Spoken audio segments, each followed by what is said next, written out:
talk if I came to the lecture, and also today I might need some help.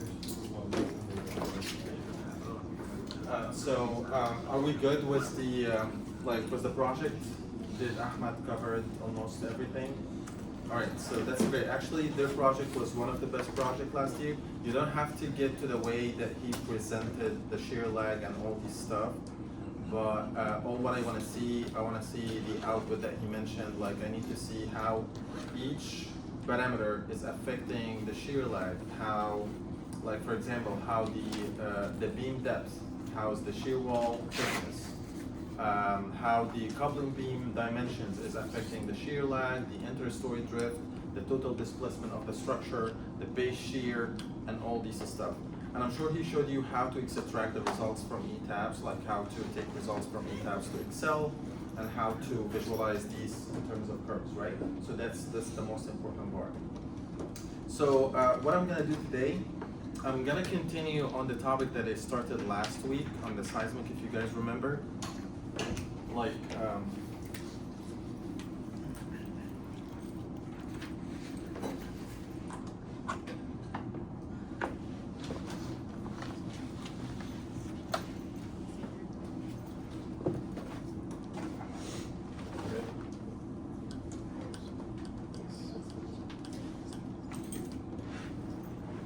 so do you guys remember last time we had like a structure like this, a multi-story, and I told you this is an impossible mission to do the structural dynamics for this structure, and we have to convert it to something that is multi-degree of freedom, and we lump the mass and concentrate the mass in a specific areas where the mass is the most, which is at the slab level, and we call this system as a multi-degree of freedom system.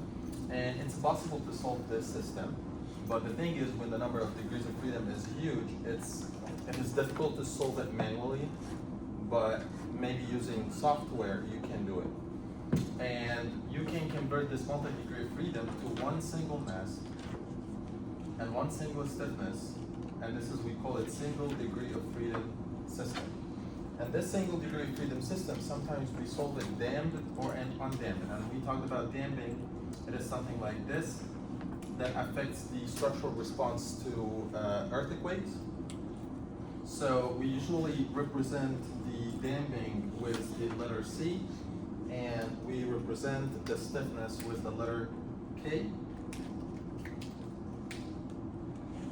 And we have the mass M, and we built the equation of motion of the structure.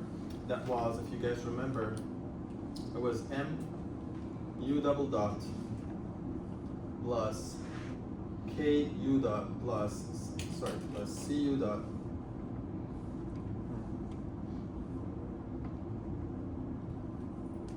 plus ku is equal to ft. And this is came from, if you guys remember, we had something like this, and if this is our mass, and our mass is attached to spring K and a damper C, and basically there's a vibration force is pulling our structure from the other side. So this force, if this force overcomes the stiffness and the damping, so this is gonna move with mu double dot or ma, and this is gonna take us to Newton's second law, which is the summation of the force in the x direction is gonna be equal to mu double dot. So I have the forces here ku, and this is cu double dot. So you can say, if I said that this is the positive direction, so what is in the positive direction? I have this minus this minus this is going to be equal to that. And when we do arrangement, we're going to end up with this equation, and this is very, very important equation. I might ask you in the midterm about it. I might ask you, show me the differential equation, the structural dynamics and differential equation of the structure, and tell me where is the resisting parameters and where are the forcing parameters. This is the resisting function,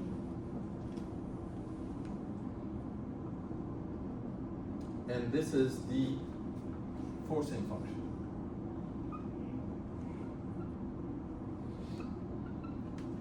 all right? So this is very, very important equation.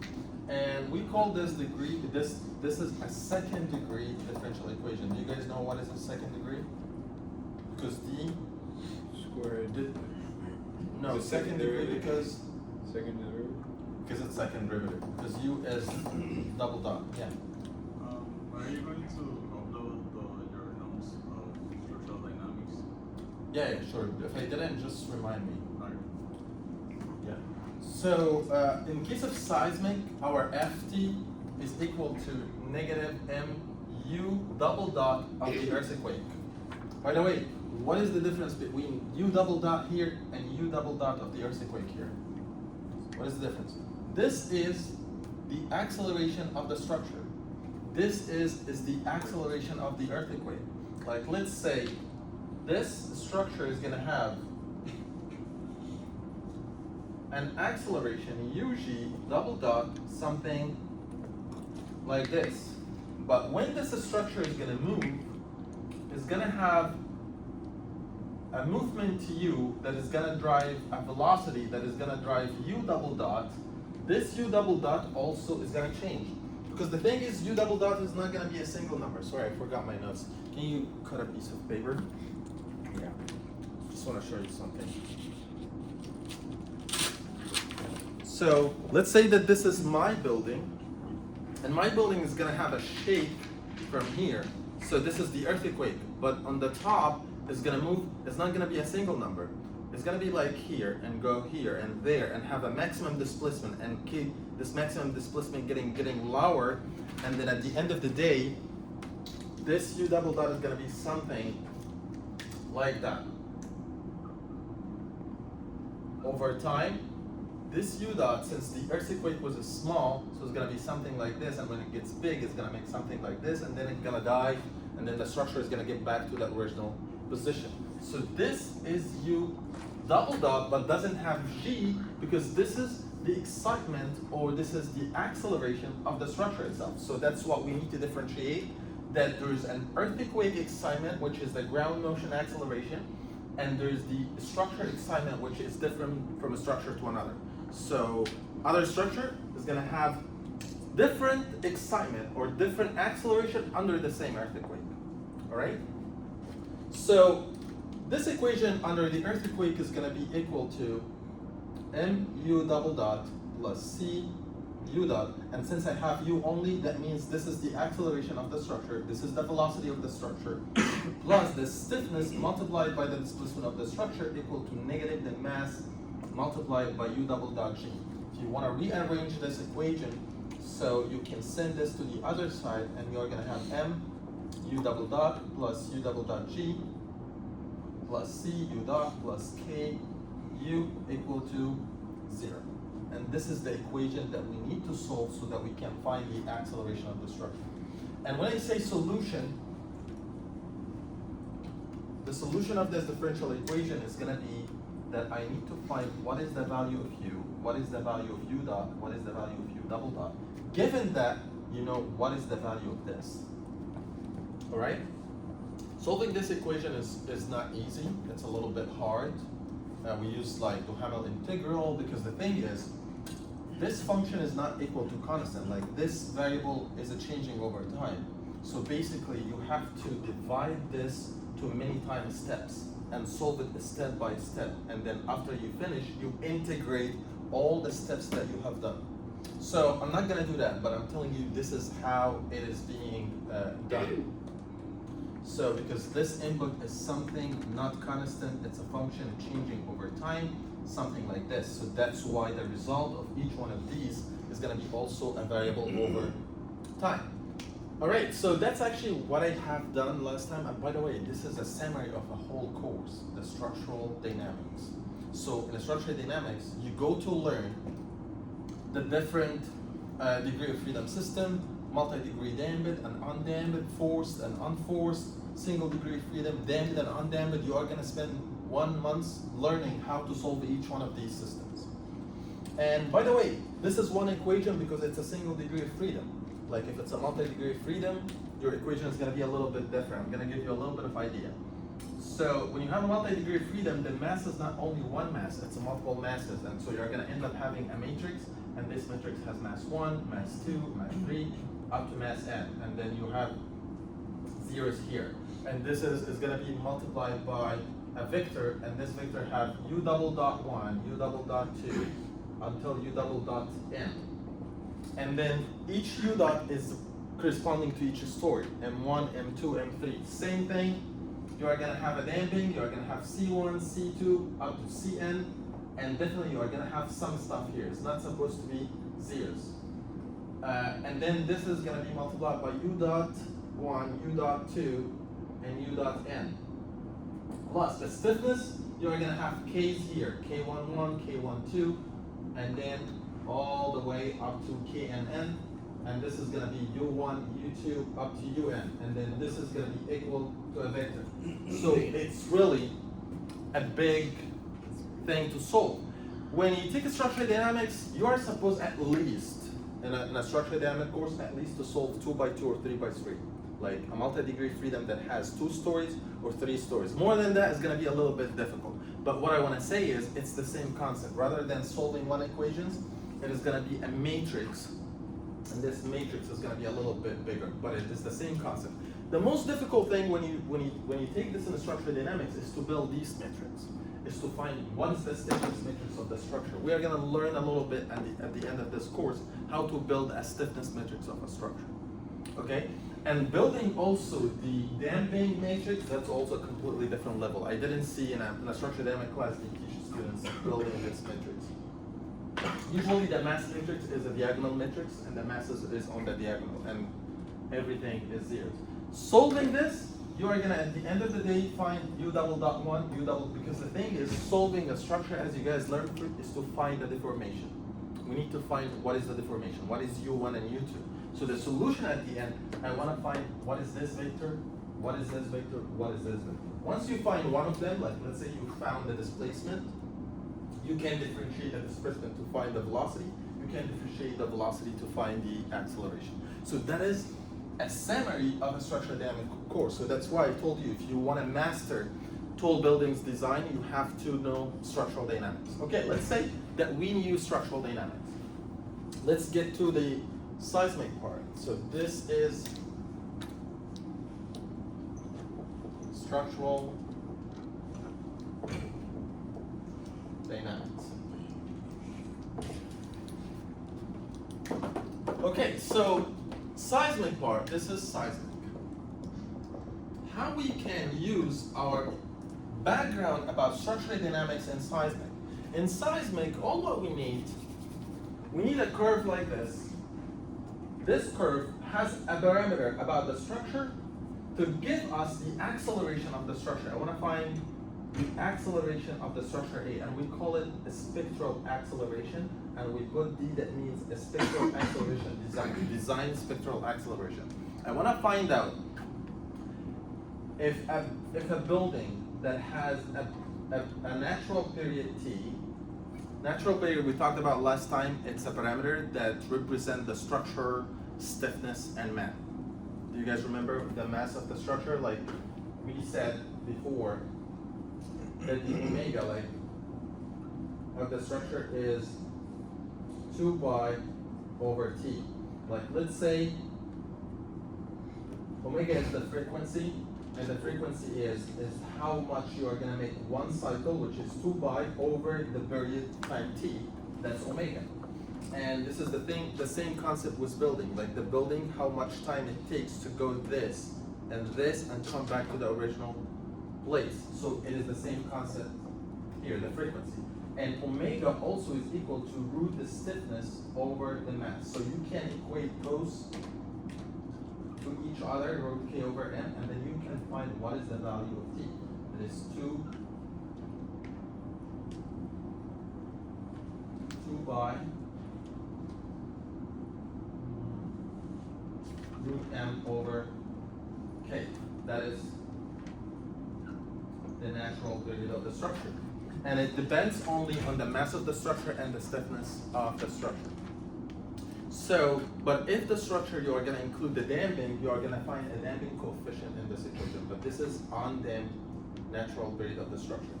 So basically, based on the period of the structure that represent the mass and the stiffness, we need a curve. This curve is going to be something like this. To tell us what is the acceleration of the structure, that is what is the seismologist or structure engineers expert in seismic want to provide engineer with. They don't want engineer to be heavily invested in math and solving differential equations. They want them to use one single curve right away to get the acceleration. I don't want my engineer to solve, by the way, solving this differential equation, I don't know, might take 1 or 2 hours. Because it's really heavy. And I'm gonna, as I said, I'm gonna provide some notes if you guys are interested to show you how to solve this. And the easiest one is the single degree of freedom undamped. And it gets difficult the more that you get multi-degree of freedom and the more that you include damping, it gets really, really difficult. So codes and standards, they usually want to make it easy for engineers to solve this. So it's like, hey, you're not gonna solve this, find the period, get in this curve, you are gonna find the acceleration. But I'm gonna tell you the name of this curve. The name of this curve, never forget the name of this curve. It is called response spectrum curve. If you're gonna do seismic design, never forget this terminology, response spectrum curve. So the response spectrum methodology is a very unique methodology. So what this methodology do? This method tells you, let me do it here. I'm gonna take a spectrum of buildings. Some buildings are small, some buildings are big. Are you catching all the words? So let's say I have this building, tall, and this building, and this building,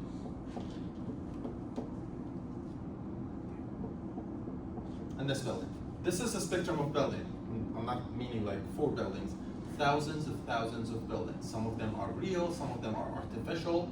But why I'm taking this spectrum of building, we're gonna know later why we do this. But I'm gonna take a spectrum of buildings, and the only reason is I wanna cover a spectrum of natural period of the structure, so I can build the x-axis of this curve. Because each one of these buildings have different mass, have different stiffness, and have different C. Like let's say this is M1, K1, C1, M2, K2, C2, M3, K3, C3, up to MN, KN, CN. Like when you represent these structures, we're gonna find that this one has a mass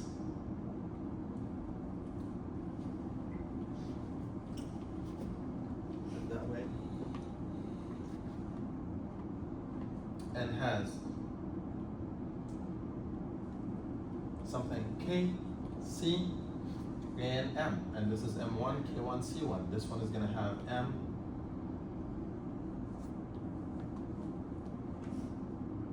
K2, M2, C2, and this one M3, K3, C3.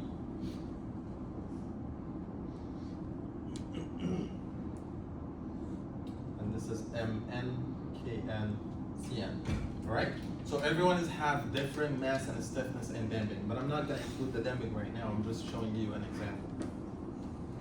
So using this equation, the natural period equation, which is, you shouldn't forget T is equal to 2 pi root M over K. I want to double check if I got dt right.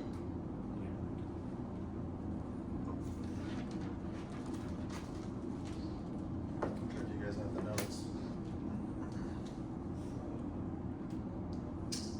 Okay, let's actually think about it. If you have the stiffness is big, the T should be low. If you have the mass is big, T should, yeah, this is right. So M, root M over K, that's the right terminology. Okay, so solving this equation, I know the mass and I know the stiffness, and if I have damping, I'm gonna adjust the damping here. So basically, rather than getting invested in all these parameters, mass, stiffness, and damping, you're gonna have only one parameter that represents the building. This building, I'm gonna call it, that is T1, that is T2, that is T3, that is T4, or Tn. Alright? And then, by the way, this is thousands of buildings. I'm gonna expose all these buildings to the same earthquake. So all these buildings, I'm gonna expose them to an earthquake that has the same ground acceleration U double dot G. And this earthquake is something like this. Let me ask you, does all these buildings are gonna have the same response? No, they're gonna have different response. So, how can I get these different responses? You are gonna take these buildings, solve these metrics, putting the masses of the structure, the damping of the structure, the stiffness of the structure, and solve all these, and then get, by the way, this is single degree freedom. If you are gonna do it single degree freedom, it's just one equation. If you are gonna do it multi-degree freedom, you are gonna solve the matrix. So let's say this, for example, is gonna give you a response, let's put it that way, U double dot T, U double dot T, and this one is gonna give you U double dot T, and the last one is gonna give you U double dot T. And for example, building 1 response is gonna be something like this. Building 2 response is gonna be something like this. Something like that. Everyone is gonna have different response over time. I'm interested in the maximum response. The small responses doesn't matter that much for me. I wanna know what is the maximum acceleration, what is the maximum velocity. So the maximum here, it doesn't depend on the direction, positive or negative, because it doesn't matter if the maximum is here or the maximum here, is still maximum. So the maximum here is a negative, so that is U double dot N. The maximum here is positive, U double dot 3. This one is U double dot 2, and this one is U double dot 1. All right, so I got the response of the spectrum of buildings, each one of them, it become like this. So I will go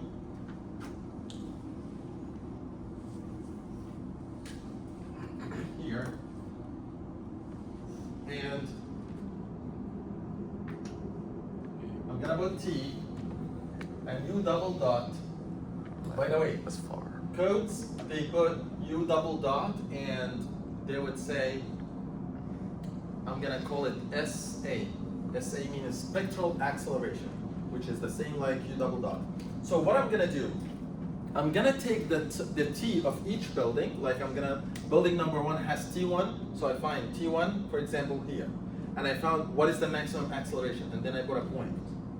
Building number 2 has T2, and then I'm gonna put point. And then, so I plot the periodic time, the natural period of the structure, with the spectral acceleration of the structure. Then I'm gonna get a lot of points, something like this.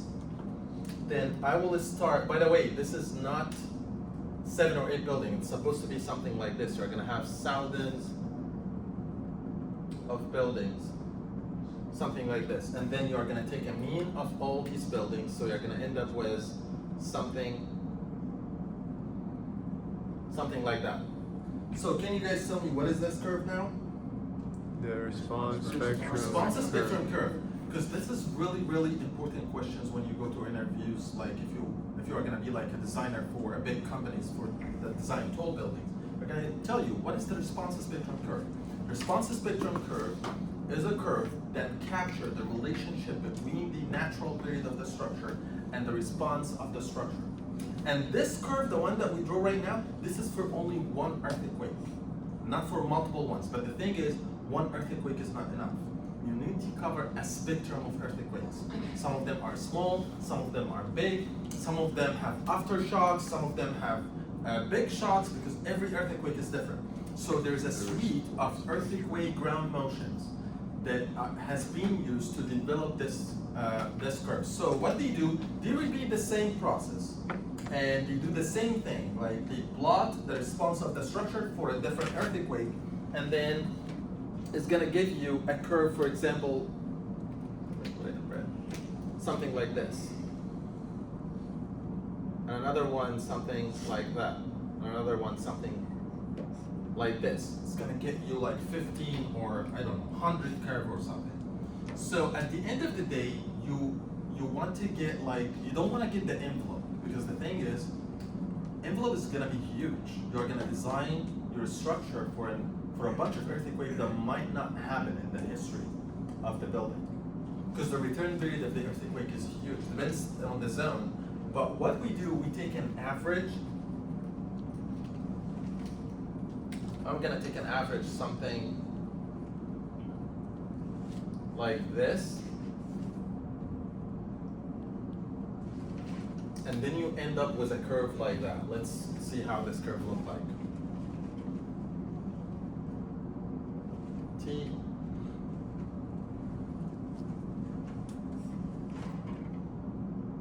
Something like this. That is the responsive spectrum curve in the loaded standards in the ASCE 722, and this is called the spectral acceleration. Same thing, designers or standards doesn't want to involve you in the development of this curve. They don't want you to do analysis for spectrum of buildings and solve the equation of motion of the structure and getting the maximum response, and then try to find this for multiple earthquakes and then come up with this curve. They don't want you to do this.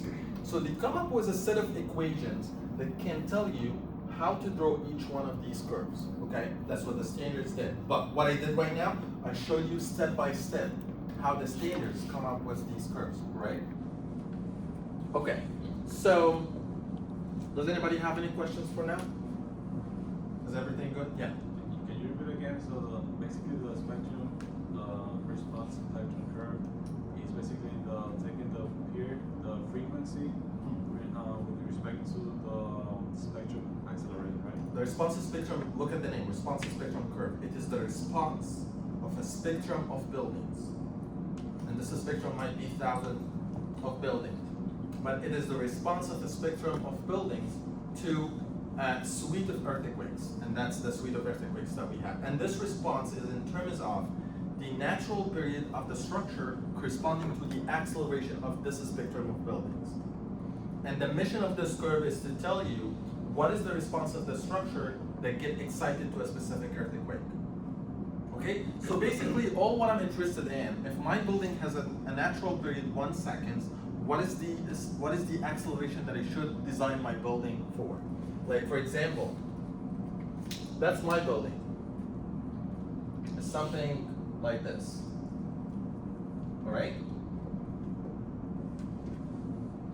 So if my building has a natural period t equal to 1 second, I want to know what is the acceleration that I should design my structure to resist. Okay? This curve tells you what is the acceleration that your structure is resist. Based on what? Based on a suite of earthquakes. Okay? And like this earthquake are like, some of them are maximum, some of them are minimum. So I'm getting the mean and I'm designing on this value. Because that's actually what we do in a structure analysis design of a beam. Like when you have a beam and has a load, we need to know what is the deformation that my beam is gonna have, and I see if it's allowed or not. If it's not allowed, I have to improve my design. Okay? All right, so that is basically what these standards do. But let's find out how the standards get this curve. Do they use this method? I mean, like as a structure engineer, am I going to stay in the office, start solving equations? No. There is definitely a different way to do it. So let's do it step by step how the standards do it.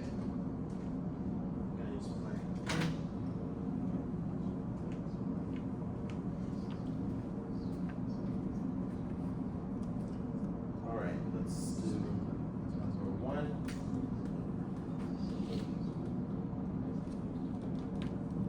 Step number 1, I forgot to bring my ASCE 716, but there's a chapter for seismic design. Maybe I will bring it next time and show it to you. But number 1 is, it's called, first you have to determine the seismic zone.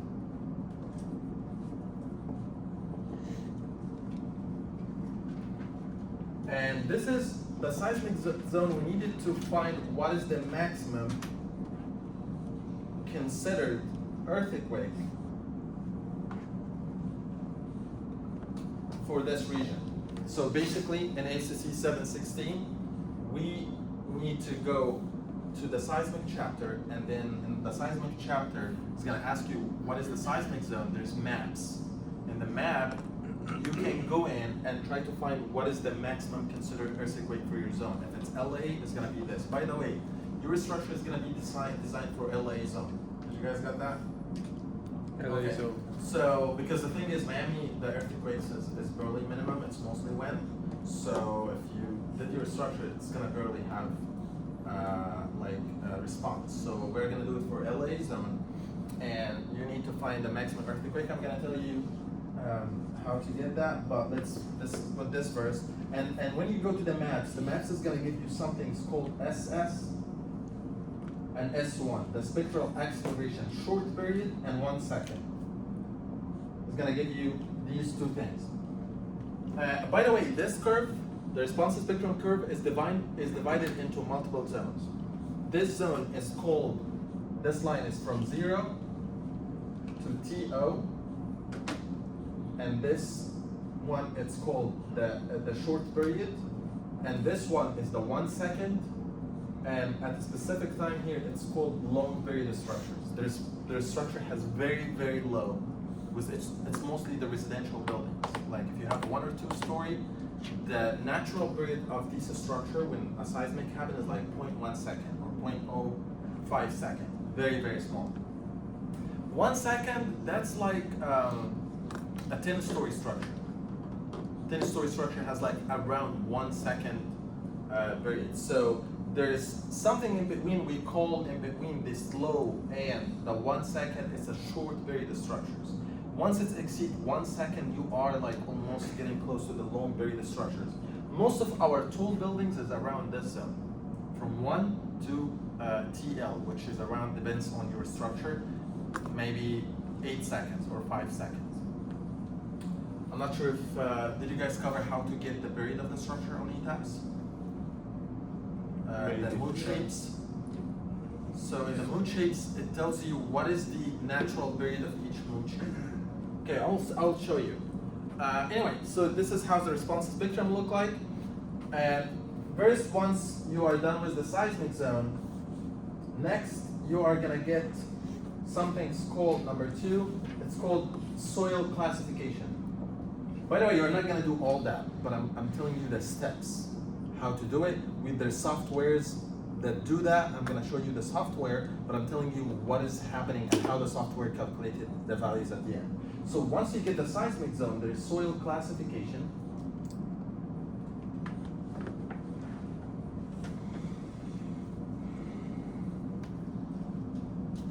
So the soil classification depends on something called site coefficient. And the site coefficient has 2 values. One of them is called short period one, and long period one.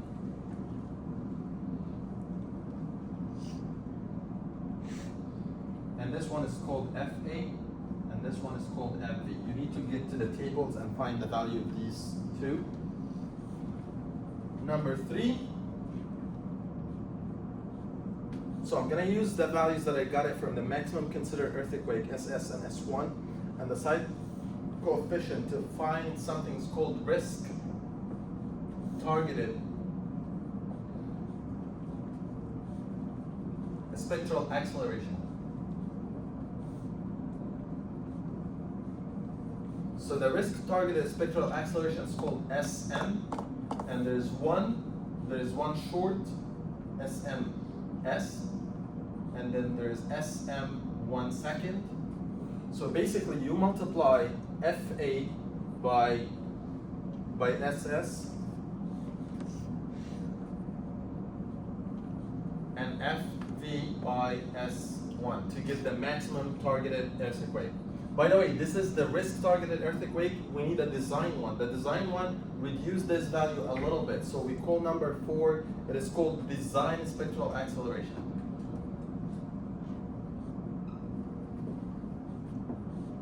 The design spectral acceleration, we call it SD, and there's an SDS, and there's an SDA. 1. And basically it is the same value that you are going to get from here, but you are going to reduce it by multiplying by 2 over 3 SMS, and then 2 over 3 SM 1 second. So I got the design earthquake. This is the design acceleration that I should design my building for. So what I need this for, these values, we are going to use them to find the value of each one of these t's. So basically each one of these lines has an equation. So these equations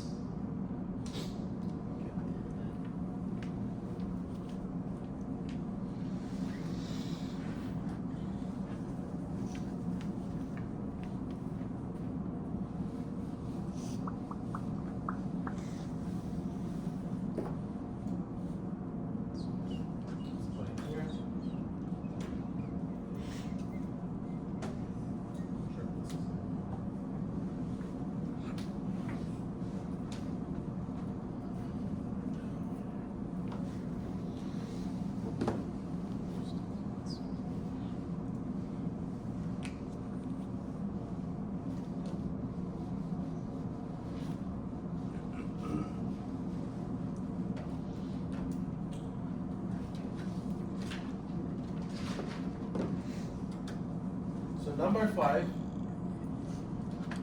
is the design response spectrum.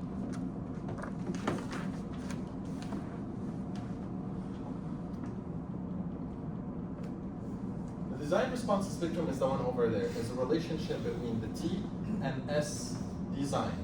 And I said it's a curve that has 4 zones, and I need to find these zones. I need to find an equation for each one of these lines. Here's 0, here's TO, and this is T short, and there's T1,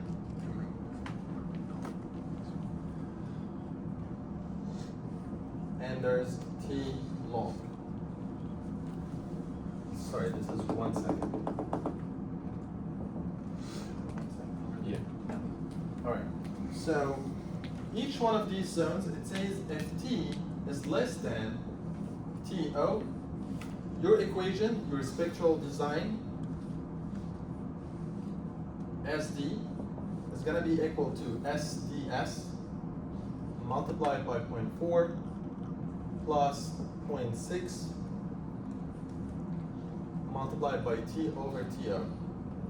And then if T is more than TO but less than T short, so S design is equal to SDS.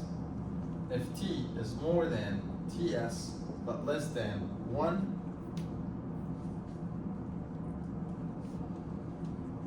Yeah.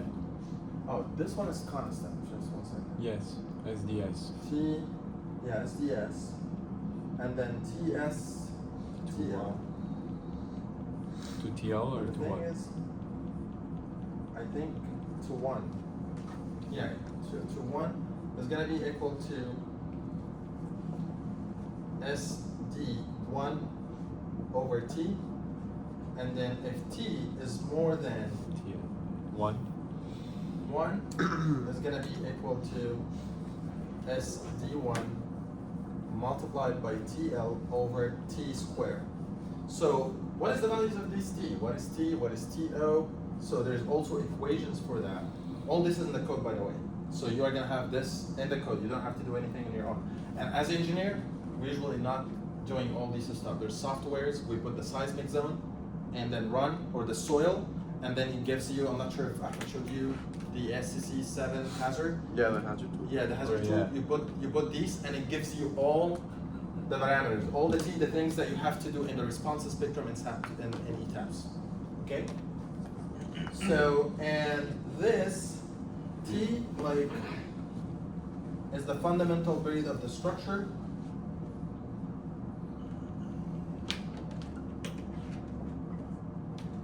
And TO is equal to 0.2 multiplied by SD1 over SDS, and TS is equal to SD1 over SDS, and TL equal to, you get it from a figure, and it's called figure 2214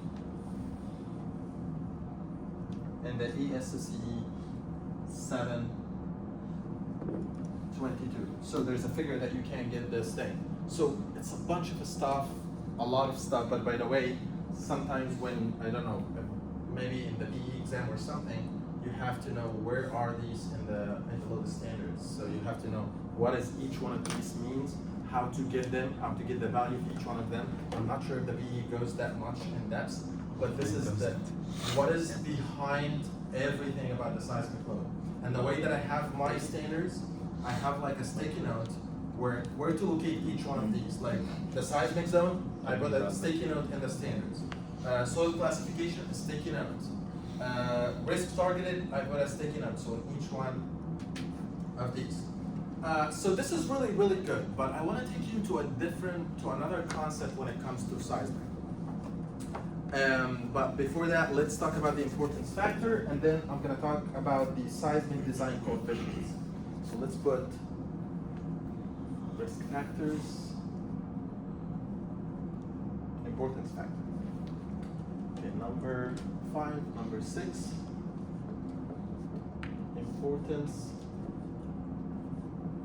factor,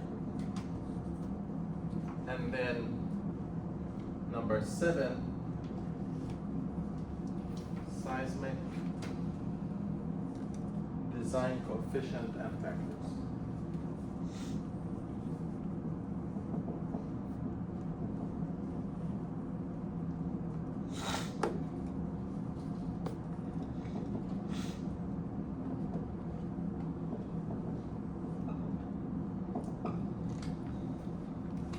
All right, so what is the importance factors? The structures in general, when we design them, we have to know what risk categories are we dealing with. Even when we design for seismic or not seismic. Like when you design a regular structural building, it's different from an emergency shelter, it's different from a nuclear facility. Each one has a risk factor.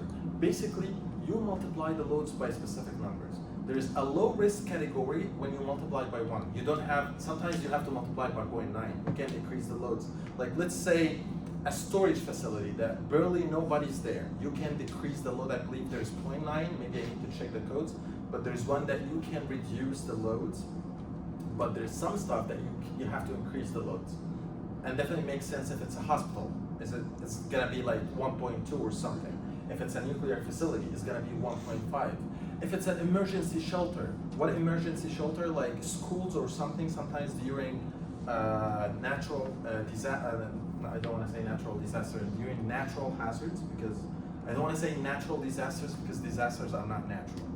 The hazards are natural. The disasters happen because of human. We need to design better, so that's also good information. Anyway, let's get back.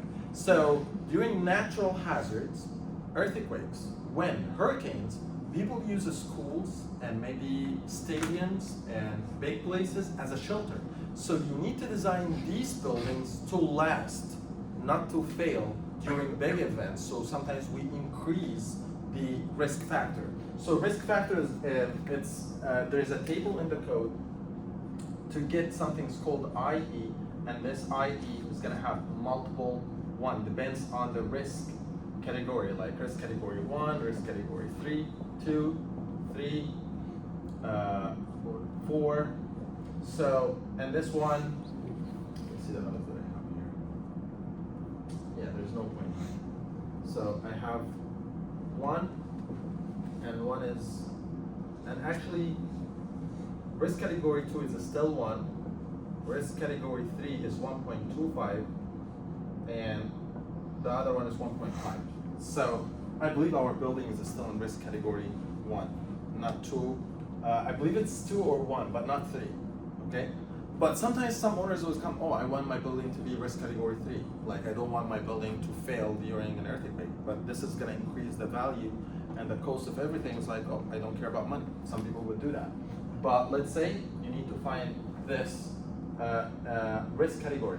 What is the seismic design coefficients and factors? This is one of the main concepts that you need to understand about seismic designs. The thing is, the seismic force is huge. It's not an easy force. It's really huge, especially when you have a big building, like a tall building with a lot of masses, hundreds of thousands of tons of mass in one place. And if you design for the full seismic force, that's a huge amount of force to design for. And if you build a structure that is very, very stiff, basically you are trying to wrestle with the earthquake. And the thing is, there's two different schools to wrestle with the earthquake. There's one, it's like the same concept of the cars. Like if you guys remember the cars back in the 50s and the 40s, they were like a piece of metal, a wrecking metal ball, like walking in the street. If it hits a wall, nothing is gonna happen. But who is inside the car, he might like die. Because what happened is you have a really stiff car, and when it gets hit, the car doesn't absorb the impact. Who absorbed the impact? You. So, but the concept right now is to design a flexible car. When it's hit, basically the car can absorb the impact in deformation and reduce the impact on who's inside the car. That is the concept right now. So when the cars right now get in a car accident and a damage happens, that's for the good, because most of the impact the car get it. But sometimes like there's some impact that is high that most people would die. Like the car and and a human. But the thing is, because the impact is high. But most of the cases is that the car is like absorb the impact. Same thing with the structures. The thing is, we make our structures flexible so that if the earthquake is gonna come, I'm gonna distribute the forces in deformation. So it's either one of two things. It's either that you dissipate the energy of the earthquake in internal forces inside the structure, like let's say my structure is like this, these two things, and there's an earthquake at the base is moving like this, and what's funny? As I said, both are gonna die. Just the way you said it, so like nonchalantly. They both gonna die. Oh my god. Well. All right, getting back to science. So this is what happened when you have a stiff structure. So you have a structure like this, and there's an earthquake is going to happen. So basically, you are making very, very stiff element that is not going to move. And when an earthquake is going to happen, your structure is going to make like this. What happens when you have a structure very, very stiff like this? What happens is all the energy is going to be absorbed in internal forces, and you are going to have a huge internal forces inside your members. And then you have to have bigger cross section, you have to have more reinforcement, and definitely more money. So basically the cost is going to be 5 times. But there's another school when designing for earthquake. Oh, I'm going to make my structure flexible. Not flexible to get damage, but flexible enough to dissipate the energy of the earthquake. So is my structure is going to get cracks? Yeah, it's going to get cracks. Is my structure is going to be unsafe? It might be unsafe.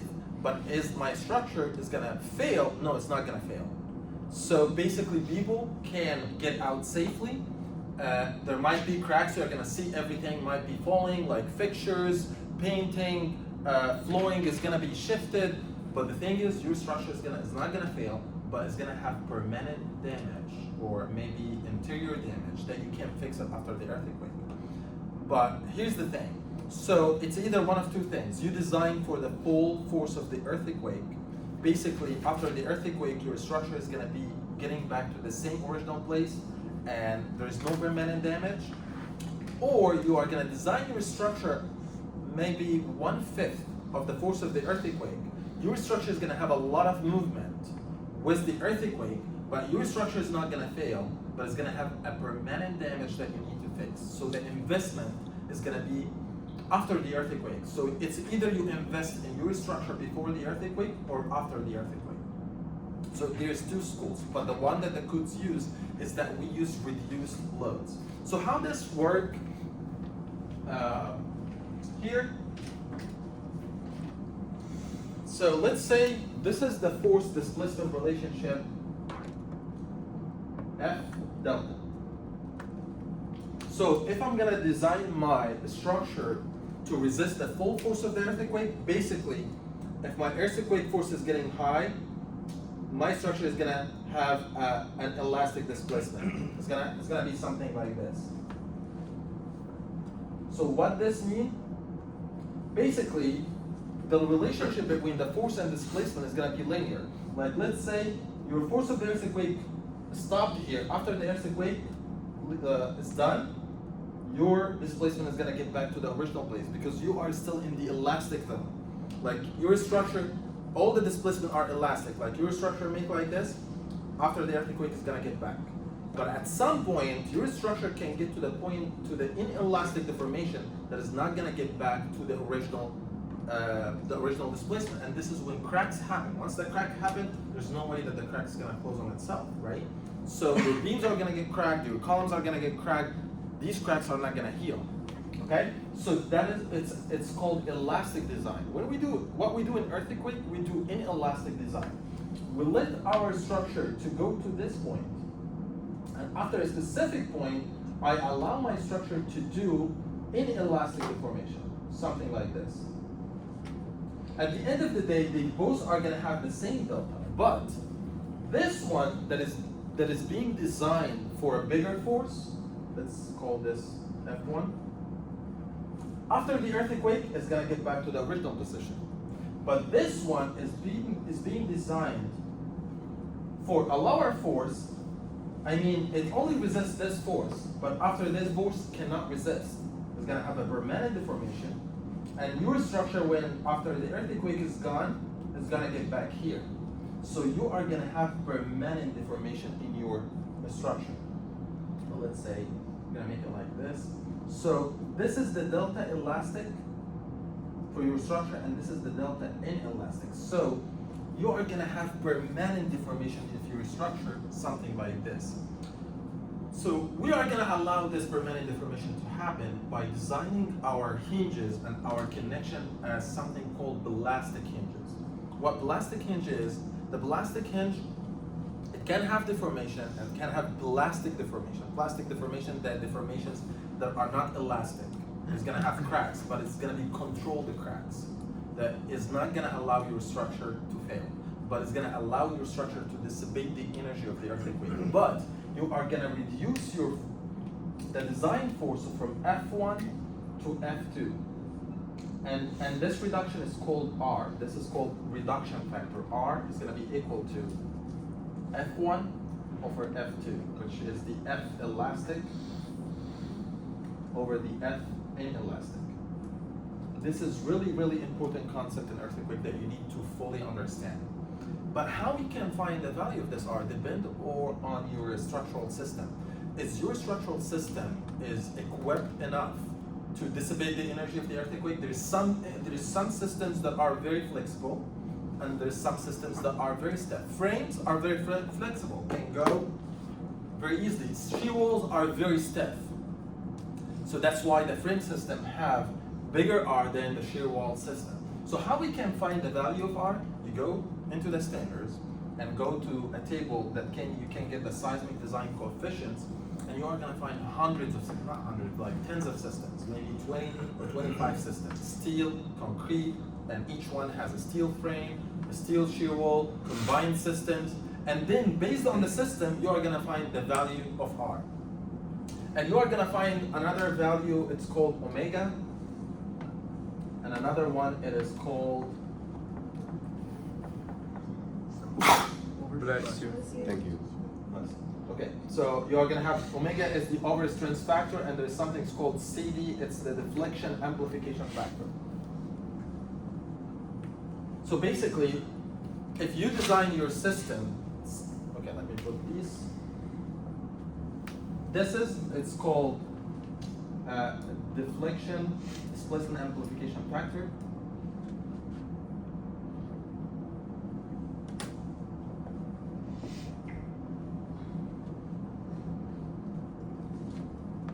So basically, if you design your structure for a lower force by fifth time of the force that it's gonna have, definitely you're gonna have much bigger deformation, right? So there's something called, rather than having this delta, you're gonna have this delta. So the shift between these two deltas is called displacement amplification factor. So you're gonna find R is 5, you're gonna find the displacement amplification factor is 5. But the thing is, when we design structures that way, your structure are gonna be cracked, right? So you have to design your structure as a cracked structure. You have to design the elements that are already cracked. Because right now you are gonna have the earthquake, it's gonna make cracks. You need to, the structure still sustain itself while having the crack. So every structural element in your structure have to be cracked.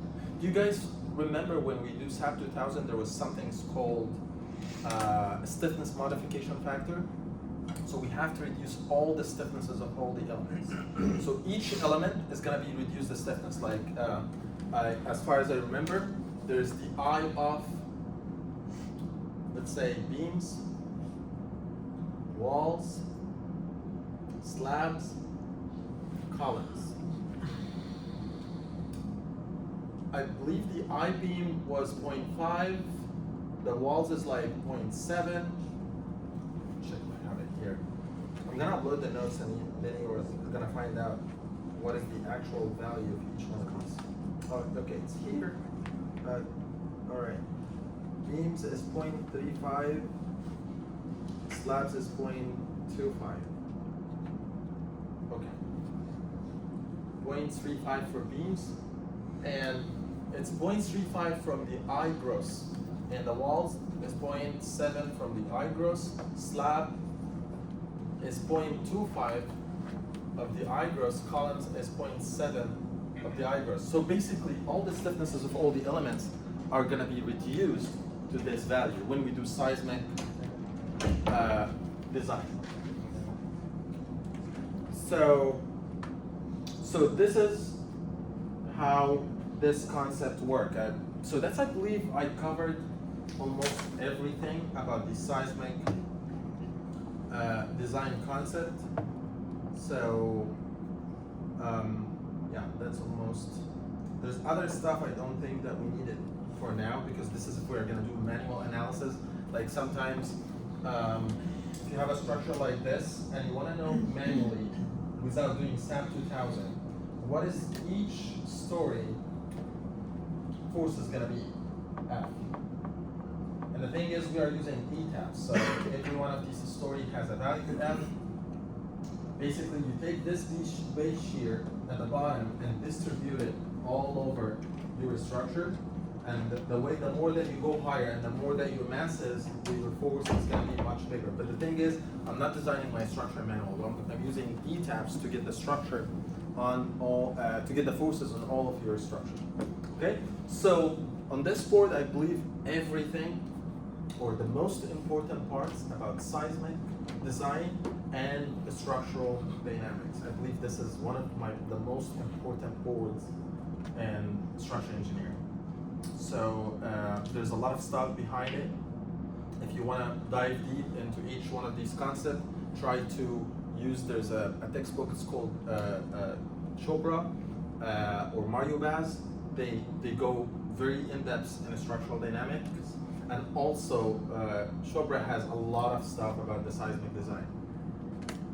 So the main reason we want to design for the building to go to like the inelastic state is so that cracks, like those, so that it can dissipate the energy or the forces better, like in the form of like deflection or The thing is, deformation, if like you cracks. design for the full force of the earthquake, you're going to end up with the column that you have in your project 1.8 is not enough. You need to have a 3x3 or 4x4 column. It's going to be huge. So this cross section is too much. So we needed to find another way to dissipate the energy. So rather than dissipating the energy in internal forces, we dissipate the internal energy in displacement. Same concept with the car. So you dissipate the energy in Sorry, I opened that. Yeah, so it's the same concept with the car. So you dissipate the energy in deformation. That's the same thing with the structure. We dissipate the energy in deformation. So we allow the structure to make movement. But the thing is, structure is going to make movement with reinforced concrete or steel sections. So you're going to have cracks. So It's okay to have cracks, but if it's controlled cracks, that you can repair them after the earthquake. So that is the whole concept of the seismic design coefficient and factors. I think that Ahmed showed you last time how to input the responsive spectrum. You have to define something called the mass source. Yeah. And in the responsive spectrum and the ESC 7 hazard tool, it showed you how to get the parameters, how to include, define the responsive spectrum function. And in the definition of the responsive spectrum function, you include all the S designs, and that's what you do. But I'm showing you what is behind the scene, how these tools are calculating the values, and how this responsive spectrum came from. But you shouldn't forget the basics, because the basics are very important. Sometimes you use the tool and you forget what is the basics behind the tool. So my job is to tell you the basics, but at the end of the day, you are going to use the tool, but never forget the basics. All right?